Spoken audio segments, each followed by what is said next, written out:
सुप्रभात बच्चों।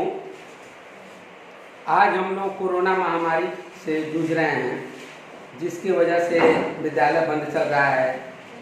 किसी भी तरह का कोई पठन पाठन का कार्यक्रम नहीं हो पा रहा है। यह कोरोना वायरस बहुत ही तेज़ी से बढ़ता चला आ रहा है। आप लोग इससे बचें, आप लोग घर पर रहें, सोशल डिस्टेंसिंग का पालन करें, कहीं भी बाहर जाएं मास्क लगा करके जाएं, किसी अपरिचित से हाथ न मिलाएं, गले न मिलें। गौतम बुद्ध ने कहा है कि आप तूफान को शांत नहीं कर सकते, कोशिश व्यर्थ है। आप किसी बड़े तूफान को शांत नहीं कर सकते हैं, कोशिश व्यर्थ है। आप स्वयं को शांत कर लीजिए, आप स्वयं को शांत कर लीजिए, तूफान खुद चला जाएगा। गौतम बुद्ध ने बात कहा है, यानी हम अपने नियमों का पालन करते रहें, कोरोना हमारा कुछ भी नहीं बिगाड़ पाएगा। हम सोशल डिस्टेंसिंग का पालन करते रहें और मास्क लगाते रहें। इसी के मद्देनज़र रखते हुए विद्यालय से ऑनलाइन क्लासेज चलाया जा रहा है, जिससे कि आज मैं कक्षा 8 के विद्यार्थियों के लिए अलंकार पढ़ाने जा रहा हूँ, फिगर ऑफ स्पीच। इसको आप लोग ध्यान देंगे और इसको समझेंगे।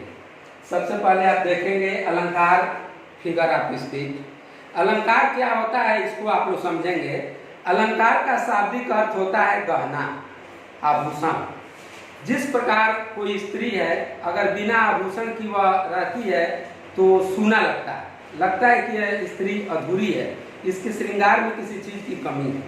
वही स्त्री जब आभूषण पहन लेती है तो उसकी सुंदरता दुगुनी बढ़ जाती है।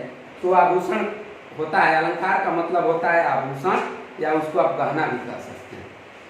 अभी आप देखेंगे, अब इस तरह से हम समझेंगे अलंकार। इसकी परिभाषा देखेंगे।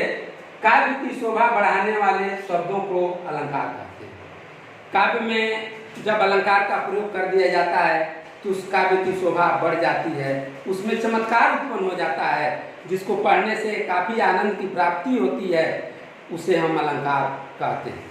जैसे मैं एक वाक्य एग्जाम्पल के लिए आपको मैं बताना चाह रहा हूँ।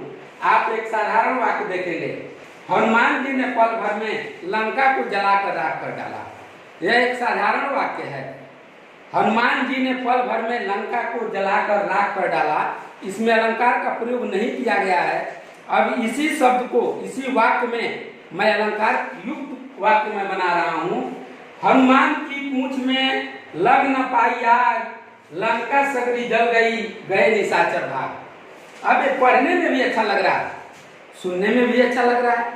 तो अलंकार उसी वाक्य को, उसकी सुंदरता को बढ़ा देता है, उसमें चमत्कार उत्पन्न हो जाता है, तो उसे ही हम अलंकार कहते हैं। अलंकार के दो भेद होते हैं। इसको आप लोग एक एक टॉपिक क्लियर करते जाएंगे तो आपके दिमाग में एक एक लाइन बैठता जाएगा। अलंकार के दो भेद होते हैं। पहला भेद होता है शब्दालंकार और दूसरा होता है अर्थालंकार। पहला होता है शब्दालंकार और दूसरा होता है अर्थालंकार। सबसे पहले मैं शब्दालंकार के बारे में आपको बताने जा रहा हूं।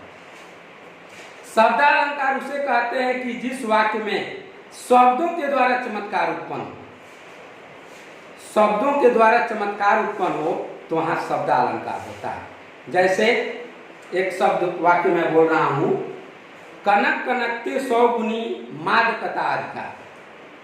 सब कनक कनकते, यहाँ कनक शब्द दो बार आया हुआ है, तो कनक को हटाकर हम वहां पे उसका वास्तविक अर्थ डाल दें तो वाक्य बेकार हो जाएगा, मतलब कि उतनी सुंदर नहीं होगी, उतना अच्छा नहीं रहेगा। तो वहां शब्दों के द्वारा, कनक कनकते शब्दों के द्वारा वहां चमत्कार उत्पन्न हो रहा है, तो उसे वो शब्दालंकार कहते हैं। जिस वाक्य में शब्दों के द्वारा चमत्कार उत्पन्न हो उसे हम शब्दालंकार कहते हैं। अब हम देखेंगे कि शब्दालंकार के कितने भेद होते हैं। तो शब्दालंकार के 3 भेद होते हैं। पहला होता है अनुप्रास अलंकार। इसको आप लोग एक एक टॉपिक समझते जाएंगे। शब्दालंकार के 3 भेद होते हैं। पहला होता है अनुप्रास अलंकार। अब हम देखें कि अनुप्रास अलंकार किसे कहते हैं। जिस वाक्य में एक ही वर्ण की आवृत्ति बार बार होती है वहां अनुप्रास अलंकार होता है। जैसे इसको हम एग्जाम्पल में देखेंगे, तरनी तनुजा तट तमाल तरुअर बहु छाए। तरनी तनुजा तट तमाल तरुवर बौछाए, इसमें तो वर्ण की आवृत्ति बार बार हुई है, इसलिए इस वाक्य में अनुप्रास अलंकार है। दूसरा होता है यमक अलंकार। यमक अलंकार में होता है कि जब एक ही शब्द दो बार आए या उससे अधिक बार आए और प्रत्येक बार उसका अर्थ अलग अलग हो, तो वहां पे यमक अलंकार होता है। इसको एक बार और समझेंगे। अलंकार ऐसी चीज है कि जब एक एक टॉपिक आप नहीं समझेंगे तो पूरा पढ़ लेंगे, लेकिन सबसे आखिरी में आपको लगेगा कि सब मिक्स हो गया, सब मिल गया। आप अलग अलग सबको परिभाषित नहीं कर पाएंगे, इसलिए एक एक चीज जब आप समझेंगे तो आपका क्लियर होता जाएगा। यमक अलंकार में होता है कि जब एक ही शब्द एक से अधिक बार आए और प्रत्येक बार उसका अर्थ अलग अलग हो, तो वहां पे यमक अलंकार होता है। उदाहरण के लिए आप देखेंगे, कनक कनकते 100 गुनी माद कथा अधिकार, या खाए बौरा या पाए बौरा। यहाँ पे कनक शब्द दो बार आया हुआ है। पहले कनक का अर्थ होता है सोना और दूसरे कनक का अर्थ होता है धतूरा।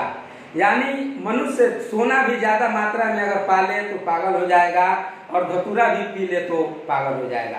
यानी कनक शब्द दो बार आया है, लेकिन उसका दोनों बार अर्थ अलग अलग है।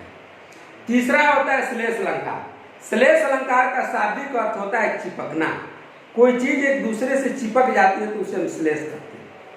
श्लेष अलंकार को अब परिभाषा के रूप में हम देखेंगे तो सबसे पहले तो इसका काम चिपकना है। यहाँ पे होता है कि कोई एक शब्द एक ही बार आए लेकिन उसके कई अर्थ निकले। कोई शब्द जब यहाँ पे एक ही बार आए और उसके कई अर्थ निकले तो वहां पे वो जो है श्लेष अलंकार होता है। श्लेष अलंकार का शाब्दिक अर्थ होता है चिपकना। तो एक ही शब्द जब एक बार आए और उसके अर्थ अलग अलग हो तो वहां पे जो है श्लेष अलंकार होता है।